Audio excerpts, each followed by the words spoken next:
Assalamualaikum warahmatullahi wabarakatuh. Perkenalkan, nama saya Muslimin SPD, mengajar mata pelajaran kimia di SMA Negeri 1 Warung Kondang, Cianjur. Saya akan menjelaskan permasalahan belajar di kelas 12 IPA 3, di mana di kelas 12 IPA di SMA Negeri 1 Warung Kondang itu ada 3 kelas, yaitu kelas 12 IPA 1, 2, dan 3. Permasalahan di kelas 12 IPA 3 adalah yang pertama, minat belajar kimia kurang dibandingkan dengan 2 kelas lainnya, yaitu kelas IPA 1 dan IPA 2. Dan hal itu terlihat di dalam nilai rata-rata mata pelajaran kimia tiap ulangan harian, di mana kelas 12 IPA 3 nilainya jauh di bawah IPA 1 dan IPA 2. Penyebabnya setelah saya amati adalah pertama, peserta didik kurang serius dalam mengikuti pembelajaran kimia. Yang kedua, di antara peserta didik itu banyak yang sibuk dengan alat komunikasinya, dengan gadgetnya, dengan HP-nya. Kemudian ada yang ngobrol dengan teman-temannya juga.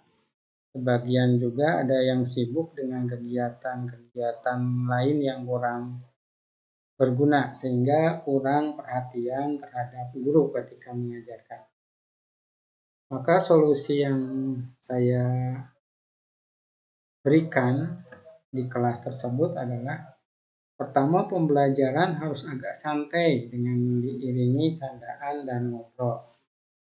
Itu maksudnya adalah ketika kita menyampaikan materi-materi yang dianggap berat bagi mereka, maka kita harus menyelinginya dengan beberapa candaan, misalnya obrolan-obrolan ringan yang berhubungan dengan kelas, kemudian dengan cara belajar, dengan pengalaman-pengalaman mereka atau pengalaman-pengalaman pribadi ketika belajar. Itu kita selipkan di sela-sela kebosanan mereka. Yang kedua, materi yang terlalu tinggi, yang bagi mereka dianggap terlalu berat, terutama yang berhubungan dengan hitungan atau aplikasi reaksi kimia, itu diturunkan kadarnya.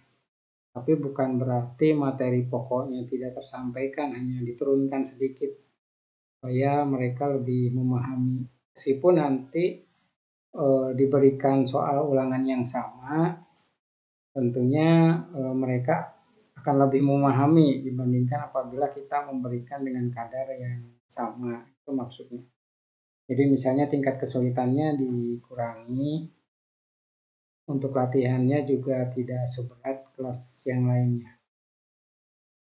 Dan yang ketiga, yang paling penting di antara yang lainnya adalah harus diadakan pemantauan secara personal. Artinya adalah kita harus berkeliling melihat apa saja yang mereka kerjakan, tulisan-tulisan apa saja yang mereka buat ketika kita menyampaikan materi.